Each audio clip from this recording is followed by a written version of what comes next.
I bear witness I bear witness that there is no God worthy of worship that there is no God worthy of worship except Allah. except Allah. अस्सलाम वालेकुम नाजरीन, Louis एक Swedish खातून है जो कि Democrat party से ताल्लुक़ रखती थी।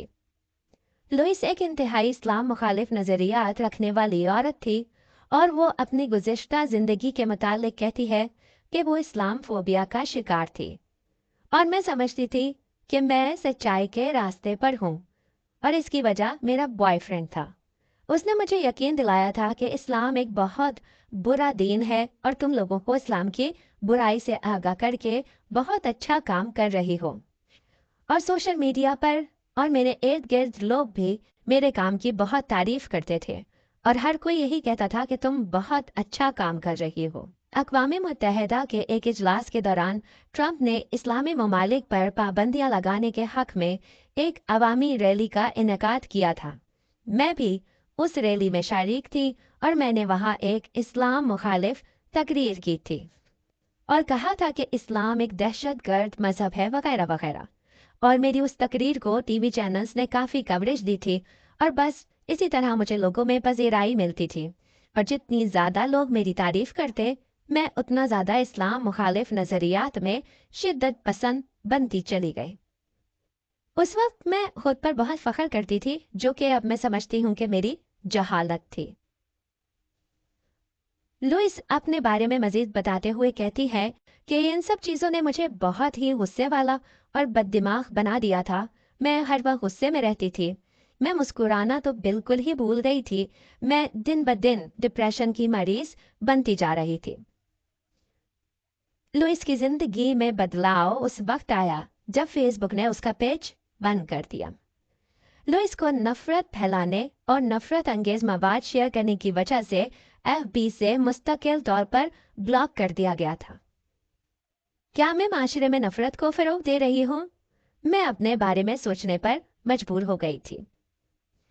ये वो वक्त था जब मैंने इन सब चीज़ों से कुछ अरसे के लिए ब्रेक लेने का सोचा। ये वो वक्त था जब मैंने अपने आप को मुतालिया में मशगूल किया।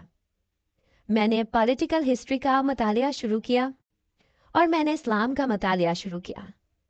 मुझे ज़रूरत थी एक ऐसे शख्स की जो कि इस्लाम की मालूमात रखता हो जिससे मैं इस्लाम के मुतालिक मज़ीद जानकारी हासिल कर सकूं। तो मैंने कुरान को पढ़ना शुरू किया। वो किताब जिस किताब को मैं बुरा समझती थी मैंने उसका मुतालिया शुरू किया और मेरी स्टडी का मकसद इसमें से बुराई तलाश करना था।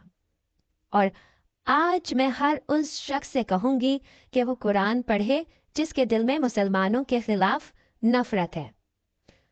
आप इसको बतौर किताब पढ़ें ना कि मुकद्दस किताब कुरान के तौर पर, मगर सिर्फ एक सूरत या एक चैप्टर पढ़ें और फिर नतीजा अखज़ करें कि अल्लाह आपसे इस सूरत में क्या कहना चाहता है। इस तरह थोड़ा थोड़ा करके समझें। जब मैंने पर्सनली कुरान को पढ़ा तो मुझे अंदाज़ा हुआ कि हमारा मीडिया किस तरह कुरान के अल्फाज के गलत तर्जुमे और तशरीह के ज़रिए लोगों को इस्लाम के ख़िलाफ़ ब्रेन वॉश कर रहा है। लुइस मज़ीद बताती हैं कि ये वो वक्त था जब मैंने सियासत से ब्रेक लेने का सोचा और मुझे अंदर ही अंदर इस बात का एहसास शिद्दत से तंग कर रहा था कि मैंने गुज़िश्ता 10 साल सियासत में अपना वक्त गलत चीज़ों में बर्बाद किया था। मैंने इस्लाम कबूल करने से पहले 5 साल तक इस्लाम का मुतालिया किया और मैंने इस्लाम का मुतालिया बतौर मजहब इतना नहीं किया जितना कि इस्लाम की पॉलिटिकल हिस्ट्री का किया, क्योंकि मेरा शोबा सियासत था, इसलिए मेरी ज़्यादा दिलचस्पी भी सियासी थी। मैंने मुताले के दौरान इस हकीकत को जाना कि हर तरफ मुसलमानों की नस्लकुशी की जा रही है, चाहे वो मिस्र हो, शाम हो, अफगानिस्तान या फ़लस्तीन। हर तरफ मुसलमानों को दबाया जा रहा है और ऐसा नहीं है कि ये सब कुछ 5 साल पहले हो रहा था, बल्कि ये आज भी हो रहा है। मेरे लिए वो लम्हा बहुत तकलीफ दे था जब मैंने उस फ़लस्तीनी बच्चे की वीडियो देखी जो अपनी पुश्त पर अपने भाई की लाश उठाकर जा रहा था, जिसको इस्राएली आर्मी ने उनके घर से बेदखल करके बस्ती खाली करवा ली थी और वो किसी ऐसी जगह की तलाश में था जहां वो इस लाश को दफन कर सके। ये वो लम्हा था जब मैंने सोचा कि मुझे फ़लस्तीनियों के लिए कुछ करना चाहिए और मैंने सोशल मीडिया पर फ़लस्तीनियों के हक में आवाज़ बुलंद करना शुरू की। और ये वो चीज़ थी जो सोशल मीडिया पर मेरे फॉलोअर्स को पसंद नहीं आई और एक ही दिन में मुझे 10,000 लोगों ने अनफॉलो कर दिया। मगर मैंने फैसला किया कि मुझे सोशल मीडिया पर मशहूर शख्सियत नहीं बनना है जिसके बहुत सारे फॉलोअर्स हों, बल्कि एक सच्चा इंसान बनना है जो कि लोगों को सच्चाई बताए और वो सच्चाई दिखाए जिसे मीडिया छुपा रहा है। मैं ये सोचती थी कि मूसा, ईसा और सारे अंबिया हक की बात करते थे। वो ये नहीं देखते थे कि ईमान लाने वाले ज़्यादा हैं या उनसे नफरत करने वाले ज़्यादा हैं। वो सिर्फ सच की तरफ लोगों को बुलाते थे। बस मेरा मकसद भी लोगों को सच्चाई से आगाह करना था और मेरा सारा फोकस मसलूम फ़लस्तीनी बच्चे और फैमिलीज थे। इसके साथ साथ मुझे यह एहसास भी अंदर ही अंदर शर्मिंदा करता था कि मुझे 10 साल तक इस्तेमाल किया गया। मुझे इस्लाम के खिलाफ नफरत फैलाने वालों ने सियासी तौर पर इस्तेमाल किया। मैंने अगरचे कलमा शहादत नहीं पढ़ा था, मगर मैंने खुद को मुसलमान समझना शुरू कर दिया था। मैं अपनी हर दुआ में अल्लाह को पुकारती थी और अपना हर अमल सिर्फ अल्लाह की खुशनुदी के लिए करती थी। फिर एक दिन मैं बीमारी की वजह से अस्पताल में थी कि मुझे डॉक्टर सुलेमान का फ़ोन आया। वो मेरे बहुत अच्छे दोस्त हैं और वो कुरान का तर्जुमा करते हैं। उन्होंने मुझे कहा कि क्या तुम शहादत के कलमात पढ़कर बाकायदा इस्लाम में दाखिल होना चाहती हो?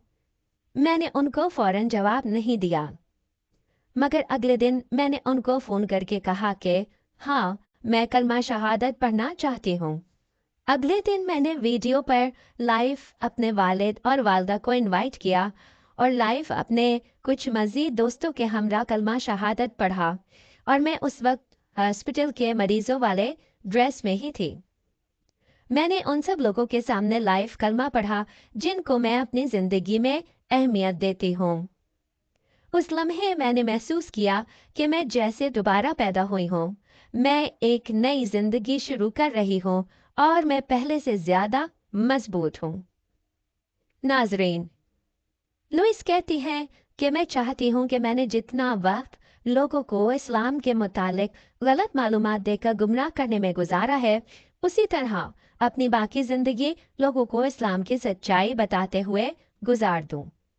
अशहदु अशहदु अल्ला अल्ला इलाहा इल्ला इल्ला इल्ला अल्लाह अल्लाह व अशहदु अन्ना मुहम्मदन अब्दुहु व रसूलुहु My name is Louise Kensington, and I'm from Sweden.